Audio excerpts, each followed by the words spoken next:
Puji Tuhan. Ya, pagi hari ini Bapak Ibu yang kasih Tuhan, saya akan berbicara khusus buat Bapak Ibu dan saya juga buat Bapak Ibu yang ada di rumah. Kita akan berbicara tentang ketakutan. Saudara, kenapa saya mau ambil tema ini? Sebab ketakutan ini memang merupakan reaksi yang bisa terjadi di dalam kehidupan manusia.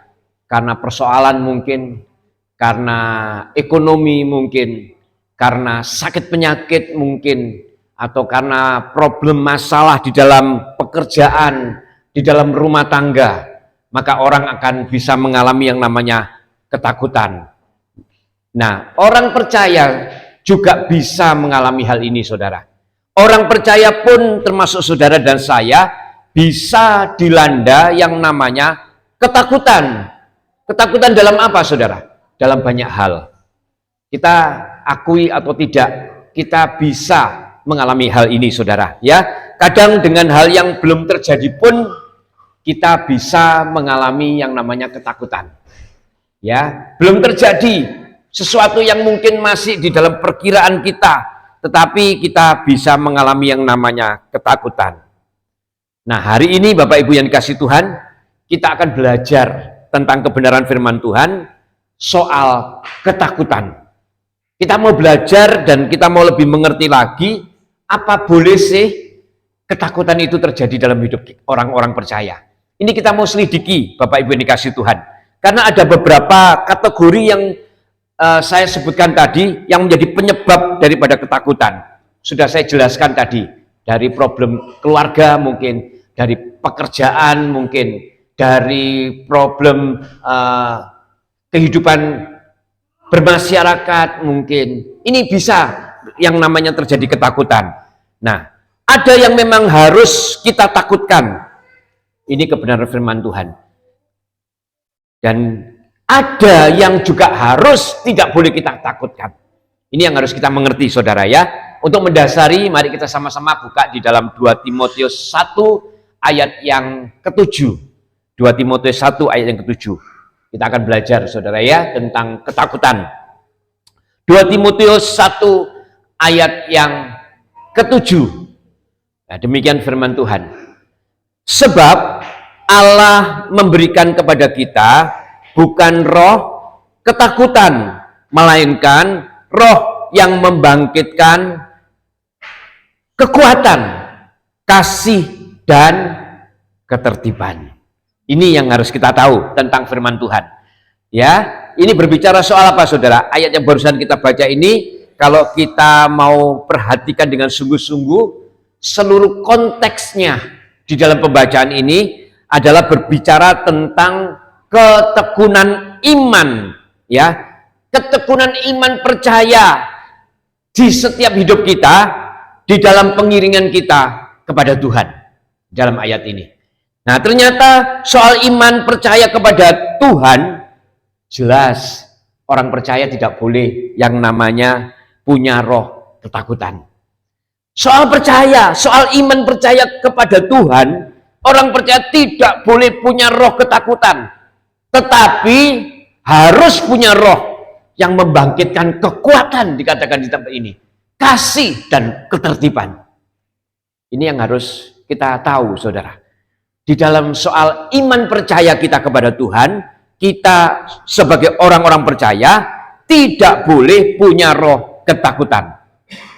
Nah, sekali lagi saya katakan, di dalam kehidupan orang percaya yang sungguh-sungguh mengandalkan Tuhan, jelas jika kehidupan iman percaya mereka harus terbebas dari yang namanya ketakutan. Saya mau jelaskan ini, saudara. Harus terbebas setiap orang-orang yang sungguh-sungguh mengandalkan Tuhan. Artinya apa, Bapak Ibu? Artinya orang percaya harus jelas dan mengakui, sangat jelas dan mengakui dengan iman mereka, harus mengakui iman percaya mereka dimanapun mereka berada. Mereka harus dengan tegas bahwa mereka adalah pengikut-pengikut Kristus. Harus menyatakan, tidak ditutup-tutupi, saudara.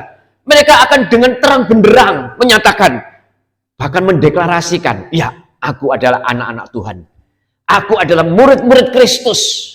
dengan sangat tegas dan dengan sangat terang benderang bahwa mereka harus menyatakan bahwa mereka adalah murid Kristus. Ya, bahkan saya katakan, saya garis bawahi, harus mereka lakukan, sebab mereka harus juga bersaksi tentang apa, saudara? Tentang Tuhan Yesus Kristus. Amin, saudara. Jadi ketika kita percaya kepada Tuhan sebagai Tuhan dan Juru Selamat kita, ketika kita mengakui bahwa Yesus adalah Tuhan kita, di dalam Alkitab mengatakan, hendaklah kita tidak punya roh ketakutan untuk mendeklarasikan, untuk menyatakan kepada orang lain bahwa sesungguhnya kita adalah anak-anak Tuhan. Ini soal iman, saudara.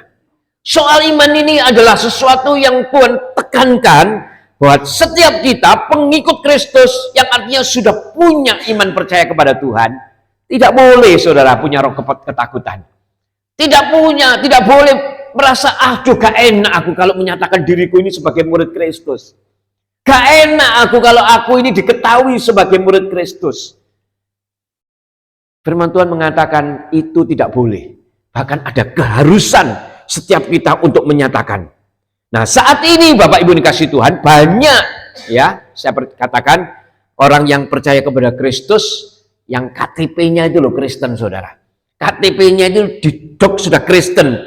Ini yang artinya adalah orang-orang yang percaya kepada Kristus, ya. Ternyata mereka seakan-akan menutupi, saudara, ya, menutupi identitas mereka. Mereka nggak mau mengakui kalau dia ini sebagai orang-orang percaya, ya. Mereka menutupi bahwa mereka adalah murid-murid Kristus atau pengikut Kristus. Ada nggak, saudara? Kalau saudara perhatikan dalam kehidupan ini, banyak, saudara, banyak. Nah, saya mau kasih tahu kepada saudara, mereka yang seperti ini sebetulnya adalah orang-orang yang punya tujuan sebetulnya. Mereka pasti punya tujuan. Kenapa mereka kok gak mau menyatakan dirinya itu sebagai murid-murid Kristus? Mereka ini menutup diri dengan tidak terang benderang, ya. Nah, saya mau kasih tahu tujuannya dengan terang benderang sekarang. Tujuannya kenapa mereka itu tidak mau terbuka, tidak mau menyatakan dengan terus terang kalau dia ini adalah murid-murid Kristus.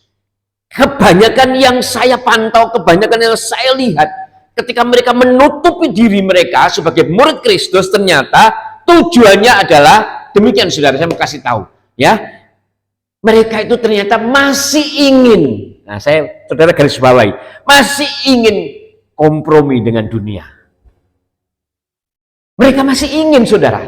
Sebab kalau mereka menyatakan dengan terang benderang kan malu, saudara. Iya kan? Mosok murid Kristus masih punya sikap atau tabiat atau kelakuan yang lama.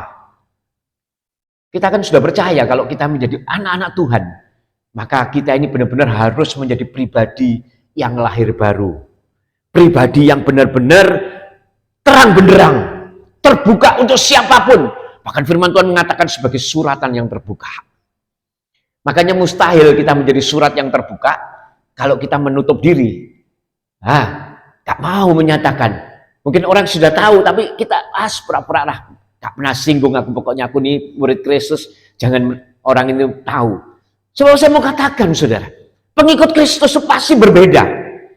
Pengikut Kristus itu pasti punya langkah, sifat, sikap, itu berbeda.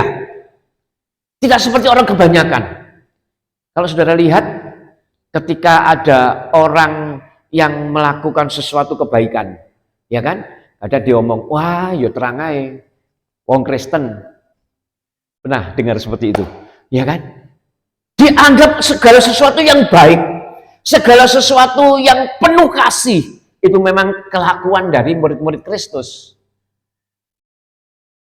Orang sering mengatakan ketika kita melakukan kebaikan apapun, ya teranglah, memang dia anak-anak Tuhan. Tapi sebaliknya, saudara, ketika kita melakukan sesuatu yang tidak baik, yang diangkat pertama kali apa, saudara? Wong Kristen. Ya tuh ya, saudara. Sering kita lihat seperti ini. Ya, yang artinya kita ini menjadi pribadi-pribadi memang terbuka, saudara. Jadi saya mau katakan orang yang tidak mau mendeklarasikan hidupnya dengan terang benderang kalau dia murid Kristus, saya mau katakan pasti punya tujuan. Saya mau saksikan kepada saudara, kalau orang-orang yang percaya kepada Tuhan pasti berbeda. Ya, hari ini tidak hadir saudara. Saya mau katakan, ya, tapi orang tuanya dulu ketemu dengan saya. Itu ya ketika dia tahu kalau kita ini murid-murid Kristus. Dilihat dari apa saudara? Dilihat dari sikap kita. Ya, dilihat dari kelakuan kita mungkin. Tiba-tiba didatangi. Anak Tuhan ya. Oh bukan cuma sekedar anak Tuhan, kita hamba Tuhan. Ya, akhirnya terjalin sampai sekarang. Ya, akhirnya bisa komunikasi sampai sekarang. Dikoneksikan secara koneksi ilahi. Nah, pasti ada perbedaan saudara, ya. Jadi saya katakan orang yang tidak mau mendeklarasikan atau terbuka hidupnya kalau dia sebagai orang-orang percaya atau orang Kristen, pasti masih ingin kompromi dengan dunia. Dan sebetulnya saya katakan mereka masih mau bebas menguasai dirinya sendiri untuk diserahkan kepada dunia. Betul nggak saudara? Masih bebas, dia nggak mau orang lain. Kalau kita menjadi anak Tuhan ini kan hidup kita ini sudah kita serahkan kepada Tuhan. Terus aku tidak punya hak lagi Tuhan. Karena hidupku bukannya aku lagi, tapi Kristus yang hidup di dalamku. Kan itu saudara. Makanya ketika kita menyatakan, ya aku murid Kristus, pasti harus berbeda gitu loh saudara. Inilah yang menjadikan mereka itu mungkin takut mendeklarasikan dengan terang benderang bahwa dia adalah murid-murid Kristus. Karena memang lingkungan ini masih bisa mempengaruhi saudara. Bahkan kalau kita ketemu teman-teman kita mungkin bisa mengatakan, ini dunia bro. Ini kita masih hidup di dunia.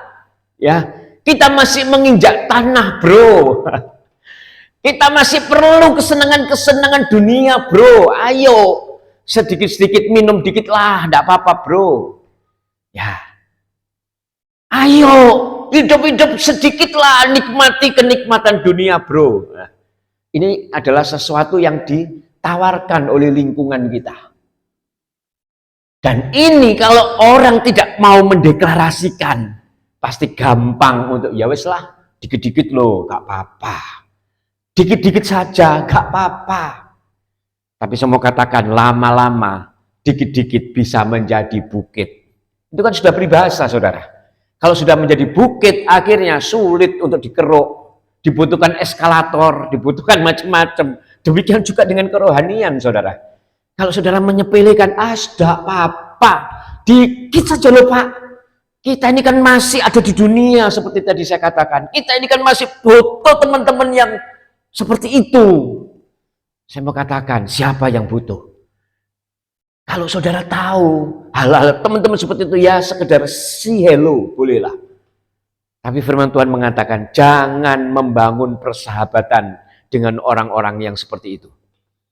Kita harus tahu saudara.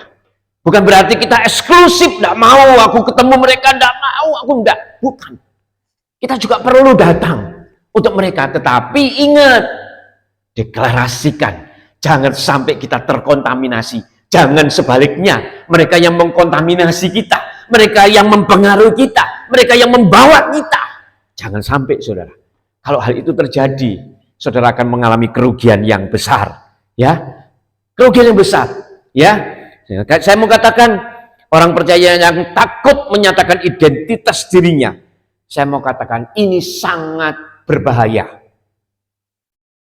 Ya, kenapa? Karena gampang akan jatuh di dalam dosa. Gampang dipengaruhi di dalam kebiasaan-kebiasaan yang lama, yang buruk, yang tidak berkenan di hadapan Tuhan. Saya tidak mau menyebutkan saudara kebiasaan-kebiasaan buruk yang apa. Saudara kita semua sudah dewasa, saudara bisa mengerti kebiasaan-kebiasaan yang buruk. Kebiasaan-kebiasaan buruk adalah kebiasaan-kebiasaan yang tidak membangun. Kebiasaan-kebiasaan yang tidak membangkitkan kepada setiap kita, bahkan cenderung merusak. Itu kebiasaan buruk. Nah, saya tidak mau katakan apa itu. Saudara bisa memikirkan sendiri. Ini gampang sekali saudara, kalau kita tidak mendeklarasikan, aku anak Kristus, Kalau aku anak Kristus pasti aku akan berubah. Aku anak Kristus pasti aku berbeda. Ya, ini yang pertama saudara. Ya, jadi orang percaya yang tidak mau mendeklarasikan akan sangat berbahaya dan gampang sekali jatuh di dalam dosa. Dosa masa lalu, dosa kebiasaan-kebiasaan yang buruk yang tidak berkenan di hadapan Tuhan. Nah, orang percaya yang punya ketakutan dan tidak berani menyatakan iman percayanya kepada orang lain, saya mau katakan akan gampang juga mengalami kekalahan iman. Iman mereka itu akan gampang sekali kalah. Ini yang paling berbahaya. Kita akan bisa lihat sekarang beberapa saudara kita yang sudah mengaku Yesus sebagai Tuhan ternyata masih, karena mereka tidak mau mendeklarasikan, gak enak. Ya, kadang saya lihat dalam kondangan masih gak enak kumpul. Saya sudah ngomong sama istri, sama hati, kok seperti ini? Sudah mengaku Yesus sebagai Tuhan, tetapi ketika kondangan masih pakai kebiasaan atau aksesoris daripada agama lain. Saya katakan, wah ini orang ini memang akan rapuh. Rapuh sekali imannya. Kenapa? Karena tidak mau menyatakan dengan terang, dengan jelas, dengan terang benderang. Mereka tutupi saudara. Seolah-olah, ya aku kan sih bagian kamu toh. Aku ini bagian kamu. Loh kamu harus orang Kristen. Iya aku cek bagian kamu. Loh aku cek pakai aksesoris kebiasaanmu. Ini punya iman akan gampang mengalami kekalahan. Imannya akan gampang kalah. Dan ini yang paling berbahaya sebetulnya. Sangat berbahaya. Karena ini merupakan sesuatu yang fatal ketika menyangkal Yesus sebagai Tuhan. Ya. Ini sesuatu yang fatal. Ya saudara, tetapi saya mau katakan yang berani menyatakan pasti akan dibawa oleh Tuhan. Lebih maju lagi, yaitu untuk berani juga bersaksi tentang Tuhan dimanapun mereka berada. Dimanapun kita berada, ketika kita mau mendeklarasikan, iya ini loh aku sebagai anak-anak Tuhan, maka kita otomatis bisa bersaksi juga tentang Tuhan dimanapun kita berada. Ini yang sangat penting yang harus kita ketahui. Iman percaya kepada Tuhan itu menurut Alkitab, saudara garis bawahi, iman percaya itu kepada Tuhan itu menurut Alkitab adalah harta yang indah. Harta yang indah yang sudah dipercayakan kepada setiap orang percaya dan harus, saudara dengarkan, harus dipelihara.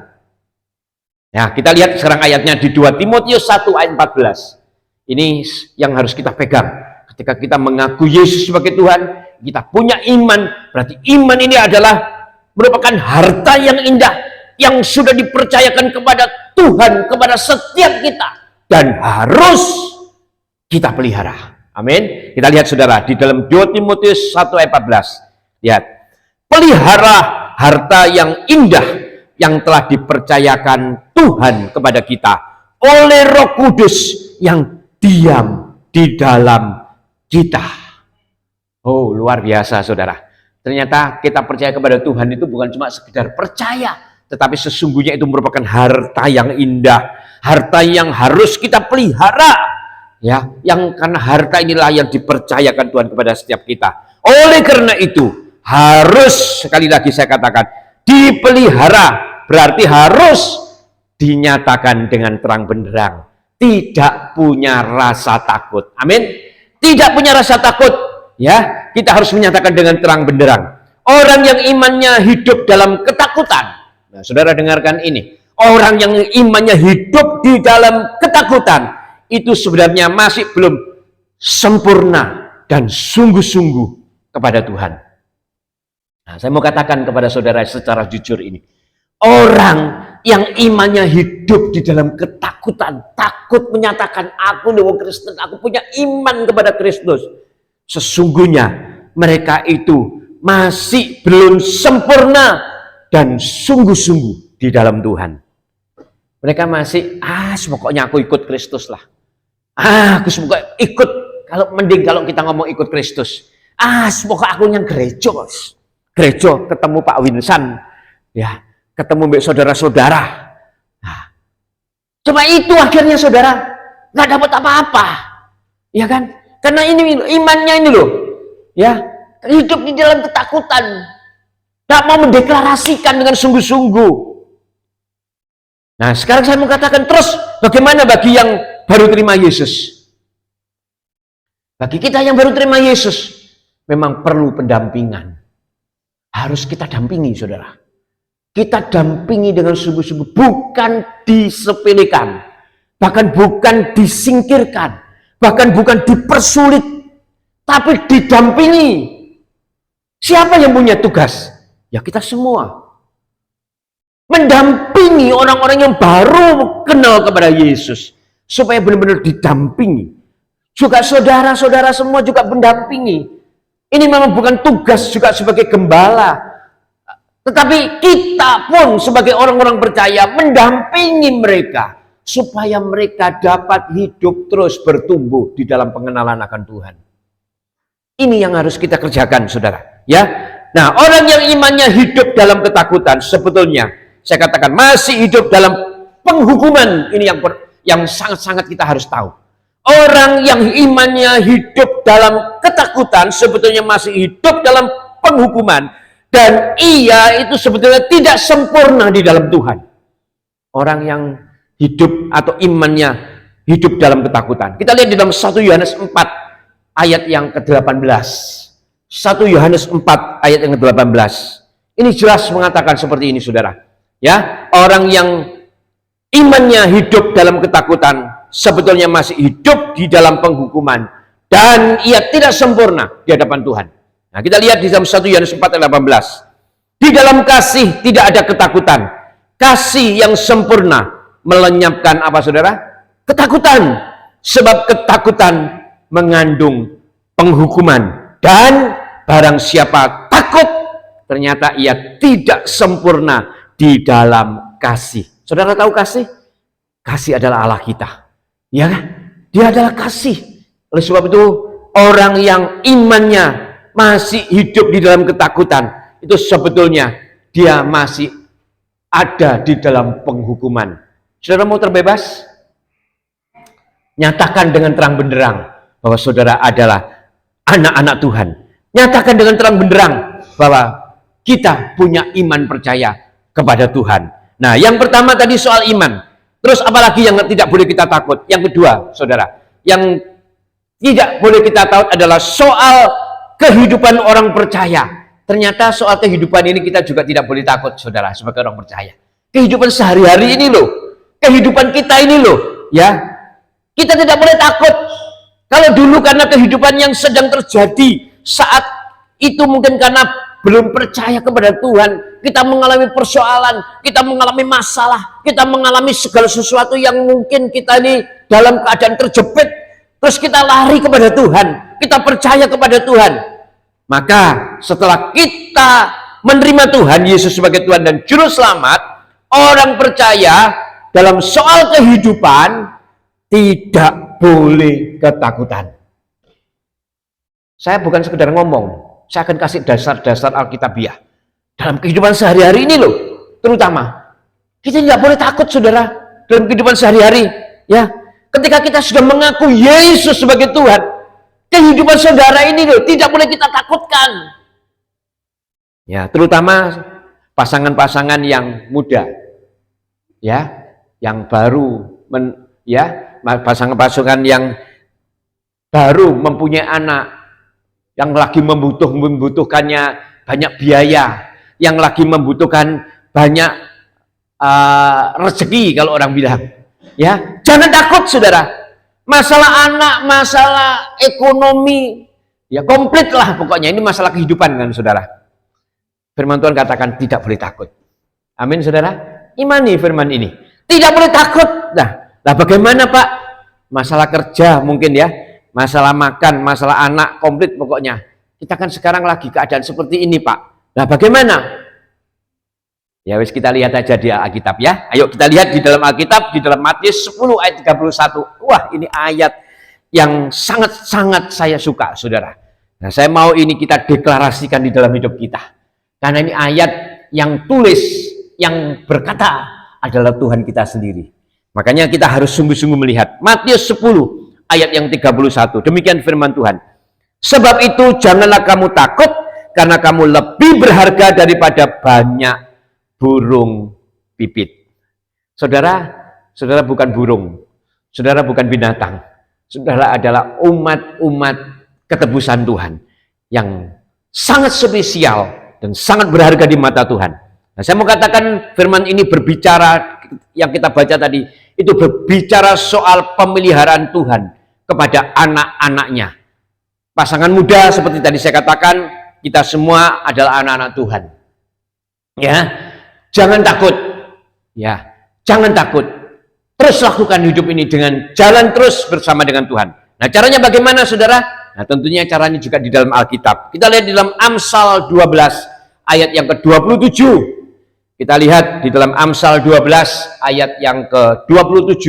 Ini orang-orang yang takut di dalam penghidupan, di dalam kehidupan. Ya, firman Tuhan mengatakan di dalam Amsal 12 ayat yang ke-27. Demikian firman Tuhan, ya. Orang malas tidak akan menangkap buruannya, tetapi orang rajin akan memperoleh harta yang berharga. Jadi firman Tuhan mengatakan jangan malas. Jangan malas ya, saudara. Kalau saudara mau terbebas dari kehidupan, jangan malas, ya.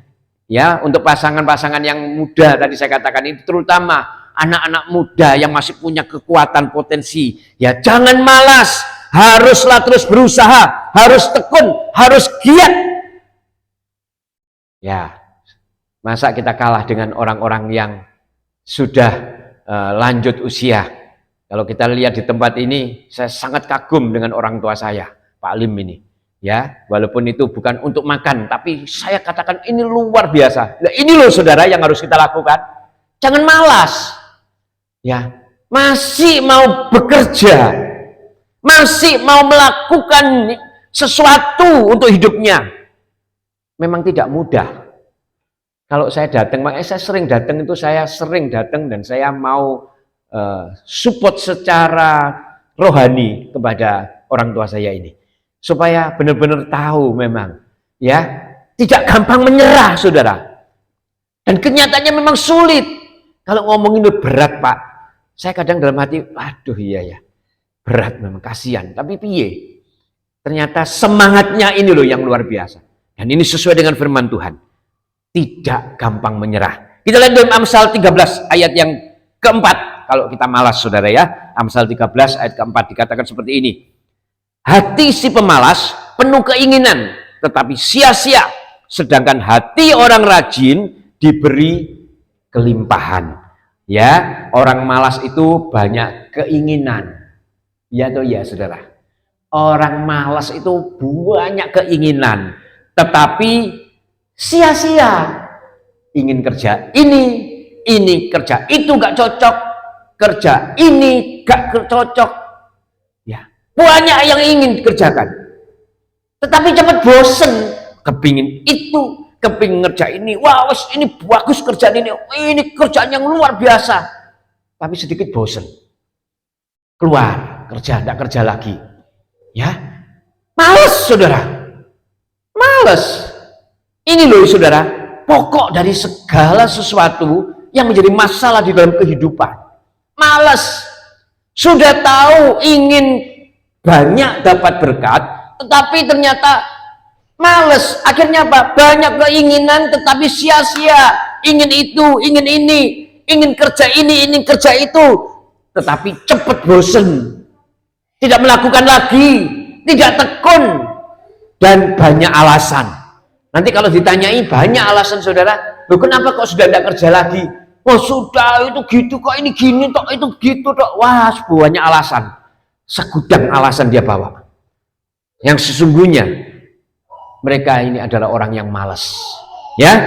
Nah, saudara, ini hati-hati. Saya tidak mau kita menjadi orang-orang seperti ini. Ya, saya mau katakan, jangan malas, teruslah berusaha. Tuhan pasti memberkati usaha, ketekunan, kesetiaan daripada setiap saudara. Tuhan pasti memberkati itu, saudara. Ya, melangkahlah dengan pasti dan dengan berani. Tanpa takut. Dalam kehidupan ini tidak perlu takut, melangkah terus. Asal kita tidak malas, Tuhan pasti berkati. Amin.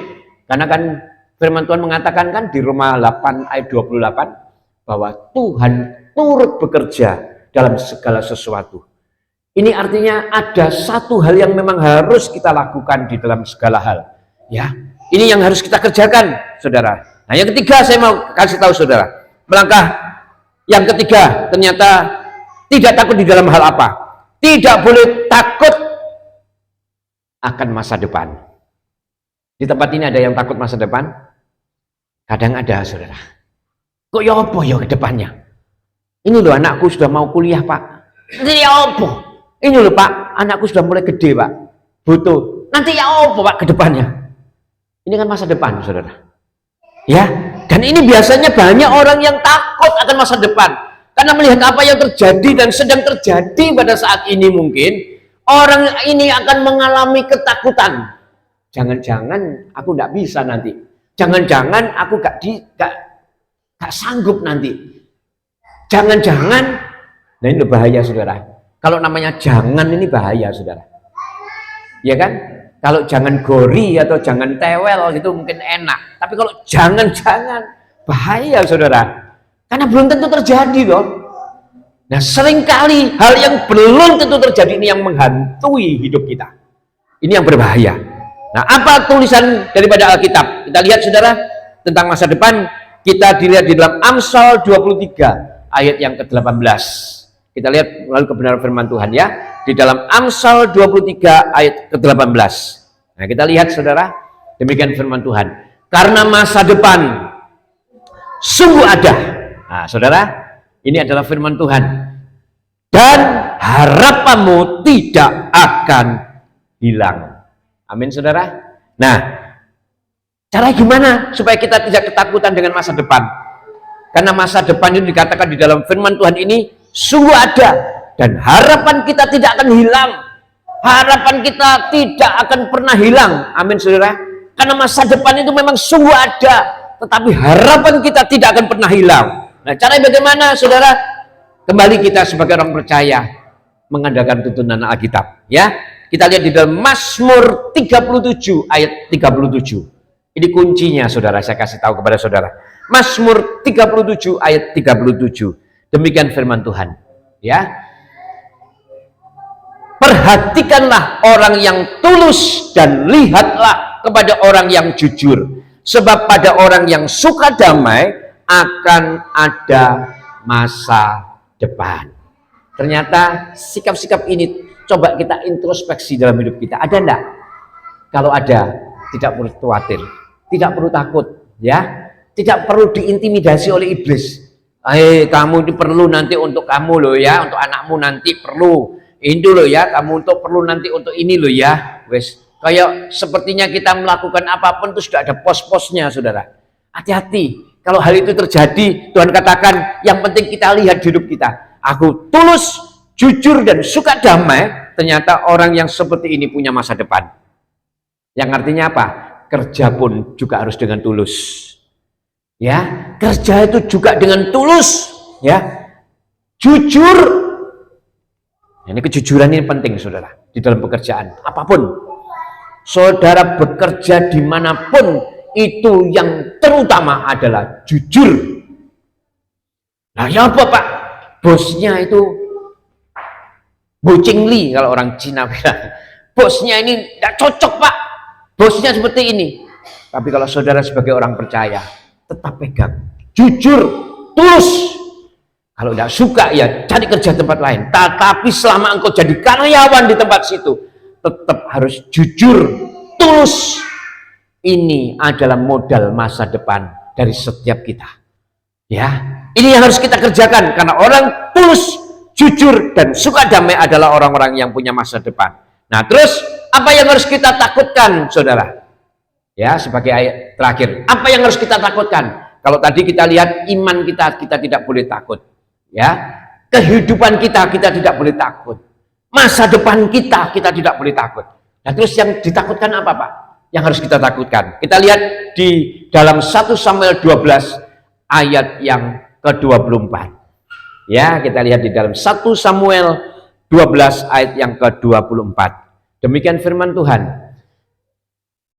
Hanya takutlah akan Tuhan dan setialah beribadah kepadanya dengan segenap hatimu, sebab ketahuilah betapa besarnya hal-hal yang dilakukannya di antara kamu. Ternyata takut itu haruslah kepada Tuhan.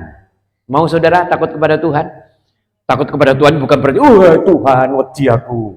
Bukan saudara. Ya, saudara jangan mengintrospeksikan dengan cara seperti itu. Takut dengan Tuhan, mau saking takutnya akhirnya tidak ibadah. Karena takut loh ibadah, ketemu Tuhan. Saking takutnya tidak mau kumpul-kumpul dengan orang percaya padahal Kristen. Takut apa? Takut Tuhan. Takut ketemu dengan Tuhan. Nah, hati-hati saudara. Ini salah kaprah ya. Jadi takut Tuhan itu adalah merupakan hal yang harus kita lakukan. Karena apa? Karena itu adalah sikap kita sebagai orang percaya. Menjadi orang-orang yang takut akan Tuhan. Inilah sikap kita.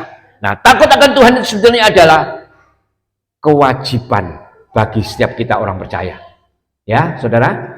Ini takut akan Tuhan itu adalah kewajiban bagi kita orang-orang percaya. Kita lihat dalam Pengkhotbah 12 ayat yang ke-13. Ya, demikian firman Tuhan. Akhir kata dari segala yang didengar ialah takutlah akan Allah dan berpeganglah pada perintah-perintahnya, karena ini adalah kewajiban setiap orang. Amin saudara. Mau takut akan Tuhan?